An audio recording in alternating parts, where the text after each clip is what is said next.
Lucena. Tengo una maestría en teología, tengo también un doctorado en ciencias jurídicas y sociales de la Universidad Nacional de La Plata. Soy pastor, soy misionero. Además soy capellán de un colegio cristiano, donde cumplo el rol de coordinar educación cristiana y todas aquellas áreas de educación espiritual.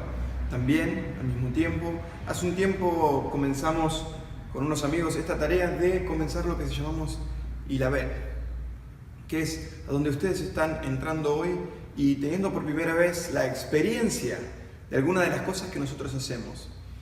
Entre eso, la idea de poder formar a los cristianos dentro de las grandes teorías, dentro del cristianismo, dentro de la defensa de formación, dentro de armas para el evangelismo, diferentes herramientas.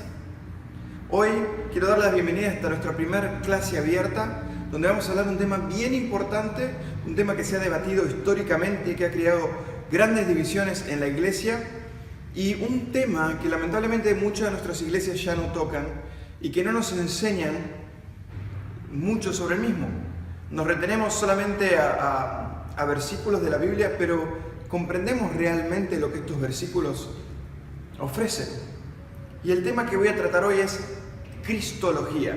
Cuando yo hablo de Cristología, hablo sobre la pregunta de ¿quién es Jesús? O más específicamente, ¿quién es la persona de Jesús? En otras palabras, ¿quién es Él como un individuo? ¿Es Dios?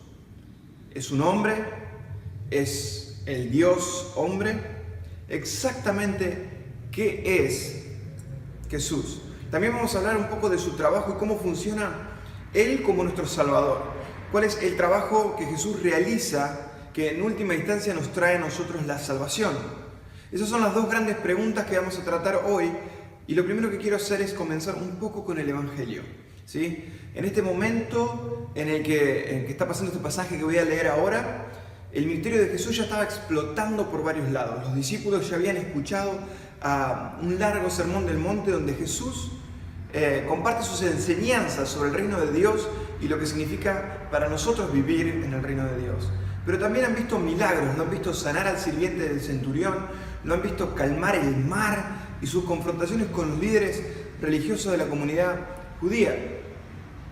Y cuando está entrando en Filipo, él decide llevar a sus discípulos aparte. Y les hace una pregunta. Esto lo encontramos en Mateo capítulo 16, versículo 13. Llegando Jesús a la región de Cesarea de Filipo, hizo esta pregunta a sus discípulos. ¿Quién dicen los hombres que el Hijo del Hombre es? Y ellos dijeron, unos dicen que Juan el Bautista, otros que Elías, otros que Jeremías o uno de los profetas. Les dice él, ¿y ustedes?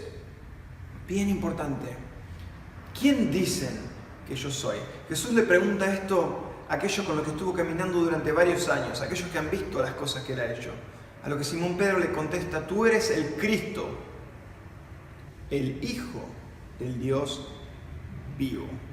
Muchas veces no entendemos la magnitud de la declaración de Pedro, pero vamos a llegar a eso en un minuto. Porque la cristología se trata exactamente de esa pregunta. ¿Quién decimos nosotros que Jesús es? Y Jesús le dice a Pedro, cuando responde esto, replicando, Jesús le dijo, continúa el versículo 17, bienaventurado eres Simón, hijo de Jonás, porque no te ha revelado esto la carne ni la sangre, sino mi Padre que está en los cielos. Esto es lo que soy, estaba diciendo Jesús, el Hijo de Dios. Ahora, lo que quiero comenzar a desembolsar es qué significa esto de llamarlo Cristo y de llamarlo Hijo de Dios. Hay algo, lo que debo hablar primero, antes de comenzar a desembolsar todo esto, es sobre las doctrinas de las enseñanzas que tenemos en nuestras iglesias. Porque tenemos que hacer una división entre dogma y adiáfora. Lamentablemente, al no tener claro lo que eso significa, muchas veces interactuamos esas dos, creando unas fuertes divisiones dentro de nuestro sistema de fe. Tenemos dogma y adiáfora. Cuando yo me refiero a adiáfora, el significado de adiáfora significa algo indiferente. Pero esto no quiere decir que las enseñanzas no son importantes. Esto lo que quiere decir es que las enseñanzas que son adiáforas son enseñanzas que no son esenciales.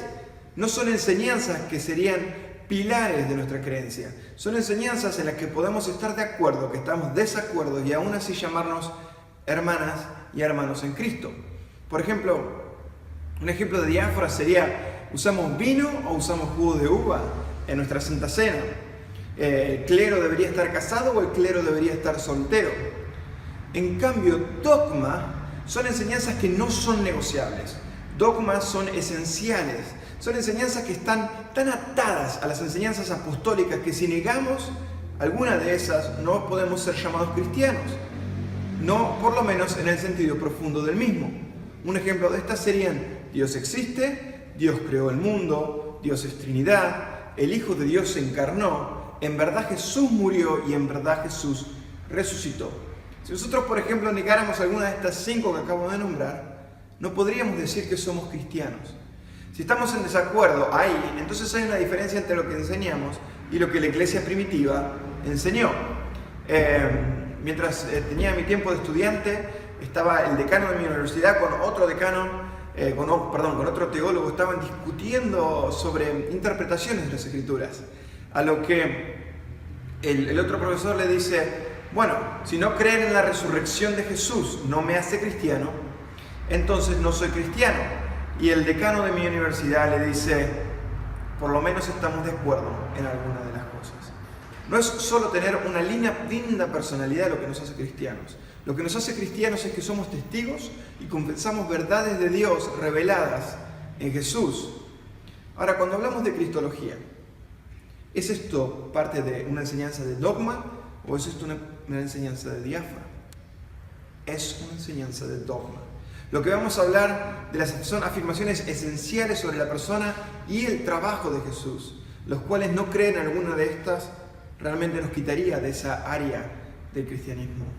Comencemos por trabajar lo que dijo Pedro. Vamos a tratar parte por parte su declaración. ¿Quién es Jesús? El Cristo encarnado. ¿Qué significa Cristo? Bueno, Cristo viene del griego Christos, que viene del hebreo Mesías, y que significa ungido. Ahora, cuando nosotros vemos el Antiguo Testamento, ¿quiénes eran los 3 personas que podían ser ungidos? Los reyes, los profetas y los sacerdotes. El Mesías, en la tradición judía, era entendido como una figura celestial que iba a venir y liberar a Israel de las manos opresoras de Roma y restaurar el reino de Dios. Pero el Antiguo Testamento no era claro si el Mesías era una divinidad, por lo que es interesante lo que aclara Pedro luego de decir: tú eres el Cristo, porque Pedro agrega el Hijo de Dios. Esa es una afirmación radical, porque para un judío reconocer un Dios viene del Shema. El Shema, la declaración judía que encontramos en el Antiguo Testamento, dice: escucha, oh aquí Israel, tu Dios es uno y uno es. Entonces, si hay un Dios y ese Dios tiene un hijo, ¿qué significa? ¿Cuál es el estatus de Jesús como hijo de Dios? ¿Puede Jesús ser divino y al mismo tiempo ser un Dios? ¿Y cómo juega eso con la idea de que hay un Dios solo? Entonces la iglesia primitiva ha lidiado mucho con este tema y crearon lo que se conoce en el año 325 después de Cristo como el Credo de Nicea, que luego fue ratificado en el 381. Y esto es lo que dice: para solucionar el problema de no tener más de un Dios. Creemos en un solo Dios, Padre Todopoderoso, Creador del cielo y de la tierra y de todas las cosas visibles e invisibles. Y en un solo Señor, Jesucristo, Hijo unigénito de Dios, engendrado del Padre antes de todos los siglos, Dios de Dios, luz de luz, verdadero Dios de verdadero Dios, engendrado, no hecho, siendo de una sustancia con el Padre, por quien todas las cosas fueron hechas, quien por nosotros los seres humanos y para nuestra salvación descendió del cielo y fue encarnado por el Espíritu Santo en la Virgen María y se hizo hombre. Hay un par de cosas claves en esta declaración del credo. El credo fue escrito con la asunción teológica judía de que hay un solo Dios y que hay una diferencia entre el creador y el creado. Dios es el creador, eterno, siempre estuvo. Él es el alfa y el omega, el principio y el fin. Y porque siempre estuvo, todo lo demás que viene después de Dios es creado, son criaturas. Entonces, si nosotros tenemos creador y creado, ¿en qué categoría entraría Jesús? Jesús entra en la categoría de creador, porque Jesús es divino. Miren cómo expresan su divinidad en el credo. Él es el único Hijo de Dios, unigénito, engendrado por el Padre, mas no creado. Las criaturas son creadas. Dios no es creado. ¿Cuál es la diferencia entre estar engendrado y ser creado? Por ejemplo, hagamos de cuenta que tenemos una mesa y yo quiero crear una mesa. Para crear esta mesa necesito madera, necesito metal, necesito diferentes herramientas para poder crearla. Cuando yo creo algo es un conjunto de diferentes cosas. No nace, es compuesto. Nuestros hijos, por ejemplo, los engendramos, no los hicimos. Nosotros tenemos esa frase que dice: sos sangre de mi sangre, sos fruto de mi árbol, sos naturaleza de mi naturaleza, y porque vienen de nosotros, comparten nuestra naturaleza. La mesa que yo creo no comparte mi naturaleza. La mesa que yo creo es un material diferente. El hijo que yo engendro es de mi naturaleza. Los seres humanos tienen humanos y los seres humanos no tienen mesas. Como el Padre engendra al Hijo, comparte su naturaleza con el Padre. Por lo tanto, Jesús es divino. Fíjense lo que dice el credo: Dios de Dios, luz de luz, verdadero Dios de verdadero Dios. Ahora miremos un poco más allá del credo. Remontémonos un poco antes, al Evangelio de Juan y cómo Jesús es introducido ahí. Juan dice: en el principio existía la palabra, y la palabra estaba junto a Dios, y la palabra era Dios. Ella estaba en el principio junto a Dios. Todo se hizo por ella, y sin ella no se hizo nada. Lo que se hizo en el mundo estaba, y el mundo fue hecho por ella, y el mundo no la conoció. Vino a los suyos, y los suyos no la recibieron. Pero todo lo que la recibieron les dio el poder de hacerse hijos de Dios, a los que creen en su nombre, los cuales no nacieron de sangre, ni deseo de la carne, ni deseo del hombre, sino que nacieron de Dios. Y la palabra se hizo carne, y puso su morada entre nosotros, y hemos contemplado su gloria, gloria que recibe del Padre como unigénito, lleno de gracia y de verdad. Pues de su plenitud hemos recibido todos, gracia por gracia. Porque la ley fue dada por medio de Moisés, la gracia y la verdad nos han llegado por medio de Jesucristo. A Dios nadie le ha visto jamás. El Hijo unigénito, que está en el seno del Padre, Él lo ha mostrado. Vamos a hablar de 6 puntos respecto de esta declaración que hace Juan en su capítulo 1. Él dice: en el principio existía la palabra. La palabra en griego viene la palabra original con la cual nosotros traducimos palabras, viene del griego logos. Logos puede significar 3 cosas diferentes. Puede significar palabra, puede significar discurso y puede significar razón. De la palabra logos muchas veces sacamos la palabra también lógica. Jesús es el logos del Padre y tiene un doble sentido que muchas veces nosotros perdemos a la hora de las traducciones. Porque Jesús es 2 cosas. Jesús es la palabra y Jesús es la razón, la mente de Dios. Entonces continúa así, punto 2. La palabra estaba junto a Dios y la palabra era Dios. ¿Cómo puede ser 2 al mismo tiempo? ¿Qué está queriendo decir? La frase era Dios, de la manera en que lo entendió la iglesia primitiva, es que Jesús era de naturaleza divina, estaba junto a Dios. Hay algo perdido también en esa parte de la traducción, porque en realidad la traducción literal de esa palabra debería decir que Él estaba con Él, Dios. No estaba junto a Dios, Él estaba junto o con Él, entre comillas, con Él, Dios. ¿Quién es ese Él, Dios, del que habla? Es el que conocemos como Dios, el Padre. Entonces dicen que el Logos tiene naturaleza divina y está con el Padre. Punto 3. Todo se hizo por ella y sin ella no se hizo nada. Bien importante. Ahora le está diciendo que el Logos, Jesús, el Cristo, es el agente de la creación, que creó todo. cuando leemos esto, recuerda a la historia de la creación en Génesis 1. Juan está tratando de imitar eso. Juan dice, voy a deshacer en Génesis, voy a deshacer Moisés. No voy a hablar solo de la creación, sino que voy a hablar de quién creó la creación. Y este es el Cristo, y aquí es donde entra el juego de palabras. Por eso, cuando él comienza a declarar en el principio, está imitando Génesis. Y Juan dice, en el principio existía la palabra. Ahora, si nosotros miramos Génesis, ¿cómo crea Dios en sus comienzos? Las Escrituras dicen que Dios habló y llamó a la existencia. Juan dice que esa palabra que Dios habló y creó el mundo es Cristo.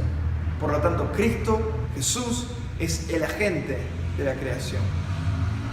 Hay un problema muy grande en el que entramos muchas veces en nuestras iglesias tratando de explicar un poco cómo funciona la Trinidad, porque tenemos Padre, Hijo y Espíritu Santo, y le solemos poner esta idea de tenemos al Padre, tenemos al Hijo y tenemos al Espíritu Santo, y le solemos poner Creador, Redentor, Sustentor.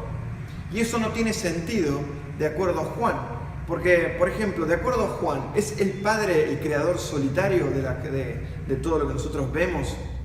De acuerdo a Juan, Jesús es quien crea. Entonces esta fórmula no tiene sentido, porque la Trinidad es Padre, quien es el Creador, Redentor y Sustentor, es el Hijo, quien es el Creador, el Redentor y el Sustentor, y es el Espíritu Santo, quien es el Creador, el Redentor y el Sustentor. El aliento de Dios se mueve sobre las aguas del caos, el Espíritu Santo también estaba en un principio. Punto 4. Y la palabra se hizo carne y puso su morada de entre nosotros. Esto es la encarnación. Significa que el Logos, que es divino, porque es el unigénito engendrado por el Padre, nace de María. Decir que la palabra se hizo carne no es solo confesar que el Logos es Dios, sino que también es decir que es humano, 100% Dios, 100% hombre. Cuando dice se hizo carne, no dice que el Todopoderoso se transformó de Dios a carne, sino que la carne es la manera en la que Juan habla de la naturaleza humana. Es por eso que dice que el Logos, el que es hijo de Dios, se hizo hijo de Adán, tomó nuestra naturaleza. Aquello que era invisible se hizo visible, aquel que era infinito, ahora por medio de un cuerpo como el nuestro se hizo finito. La palabra moró entre nosotros también trae un problema de traducción, porque es mucho más poético y hermoso y tiene su raíz en el Antiguo Testamento. Lo que en realidad debería decir la palabra en la traducción literal es que la palabra se hizo carne y armó su tienda, armó su carpa entre nosotros.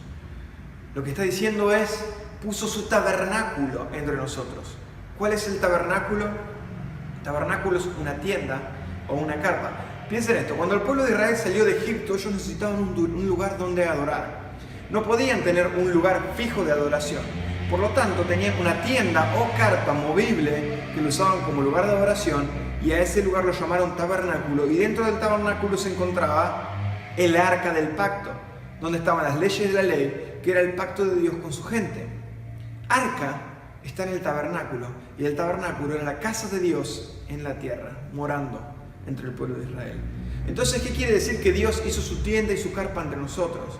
Lo que dice es que aunque Dios, de la misma manera que Dios viajó con los israelitas, también en la encarnación Jesús toma su cuerpo y camina entre nosotros. Su propio cuerpo es el arca donde el Hijo de Dios está. Punto 5. A Dios nadie le ha visto jamás. El Hijo unigénito que está con el Padre lo ha contado. Juan nos recuerda quién es el Padre. Invisible, puro, espíritu, no tiene un cuerpo y por lo tanto nunca vimos a Dios. Pero porque Dios envía a su Hijo en forma de carne y cuando miramos a Jesús, vemos al Hijo del Padre. Y Jesús es la imagen del Padre. Jesús le dice a sus discípulos, voy a lo de mi Padre y cuando vaya los traeré conmigo donde yo estaré y ahí también estarán ustedes.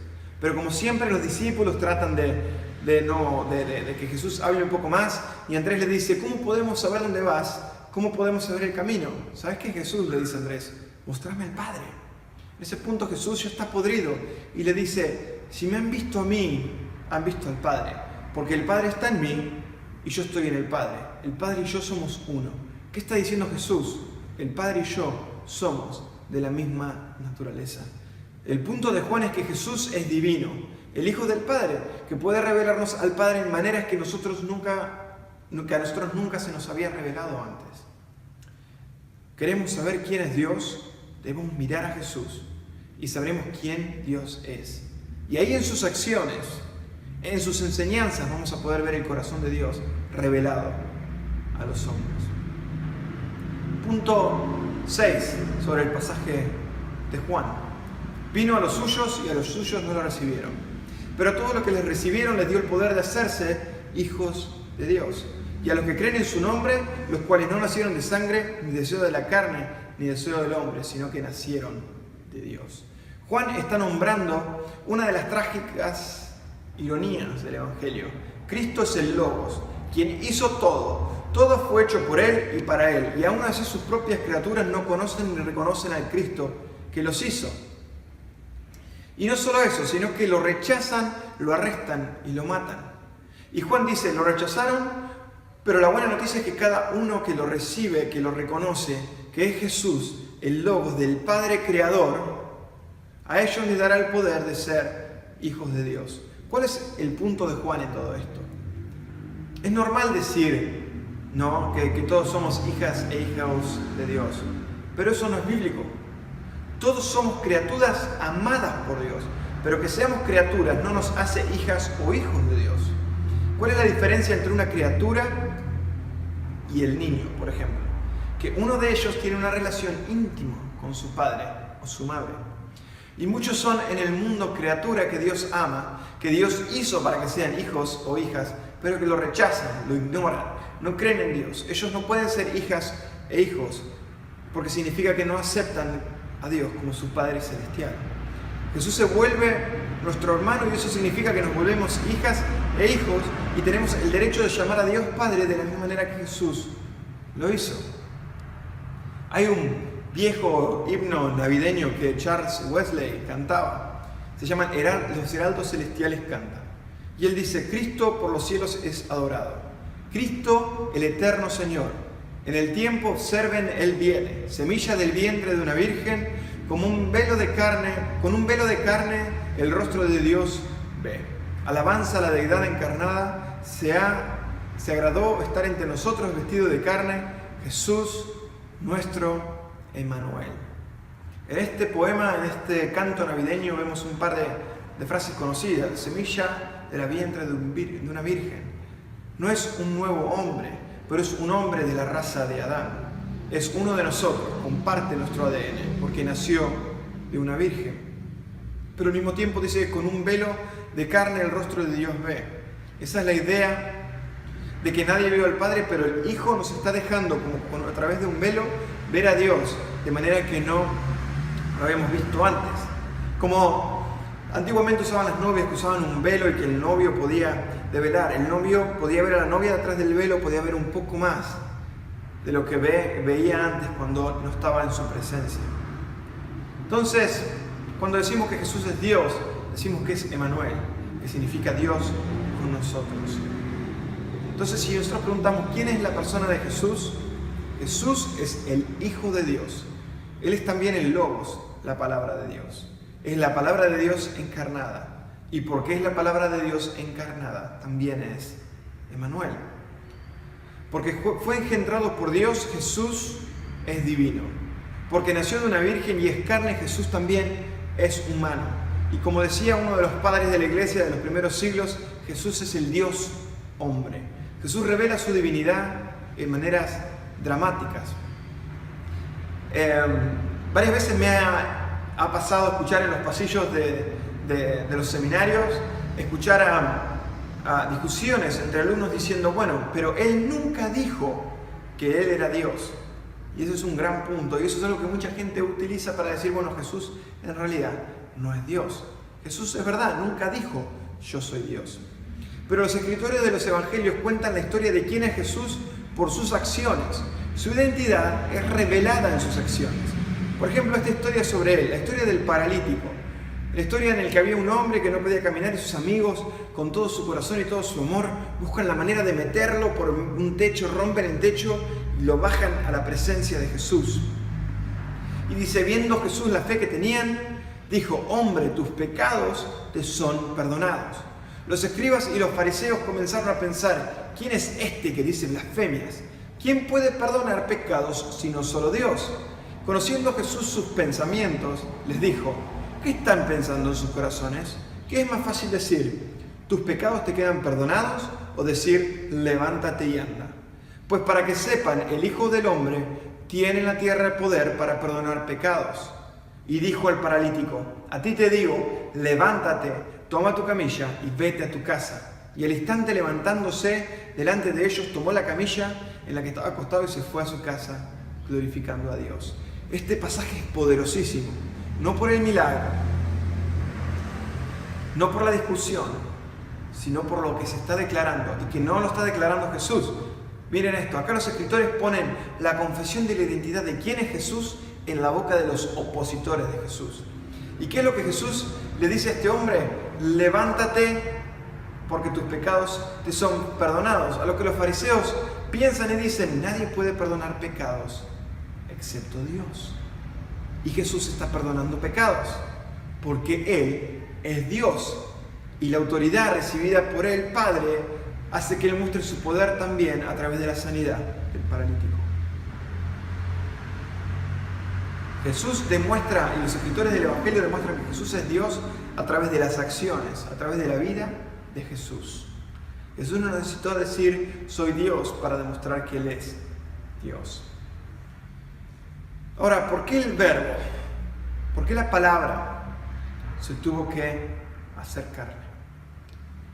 Hay muchas respuestas respecto de esto, pero una de las mejores la dio Atanasio, un egipcio, Atanasio, uno de los padres de la iglesia de los primeros siglos, y él decía que en principio tenemos la Trinidad, Padre, Espíritu Santo e Hijo. Y Dios decide crear a los seres humanos, a Adán y a Eva, que fueron hechos a imagen y semejanza de Dios. ¿Qué significa esto? Como Dios es razón, Dios le dio a los seres humanos la capacidad de razonar. Cuando hablo de que Dios dio razón, hablo de que Dios dio la capacidad de comprender lo inmaterial, aquello que es invisible, aquello que no es captado por los sentidos. Podemos ver por la creación al Creador que lo hizo. No podemos ver a Dios por nuestros propios sentidos, vista, olfato, oído, boca y tacto, pero podemos ver a Dios a través de la razón. También, porque dice, lo hizo su imagen para que lo conozcan. Pero el pecado entró en el mundo. ¿Y qué es lo que eso provocó? Provocó que dejáramos de ver al Creador y miráramos a la creación. Atanasio dice esto, la mente humana es como un espejo. Si tenemos un espejo y miramos a él, el espejo refleja la imagen que está enfrente.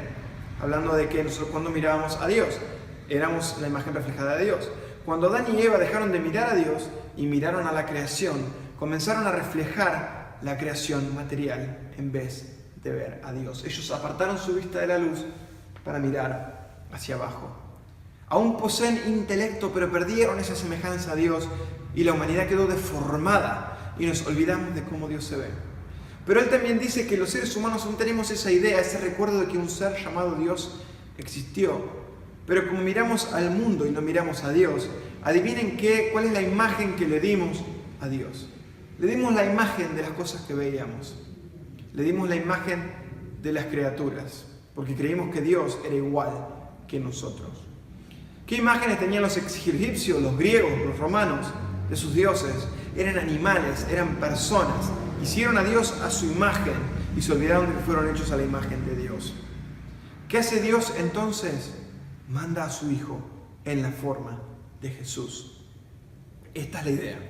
El problema del pecado es que estamos muy enfocados en el mundo material y todo aquello que buscamos en vez de buscar a Dios.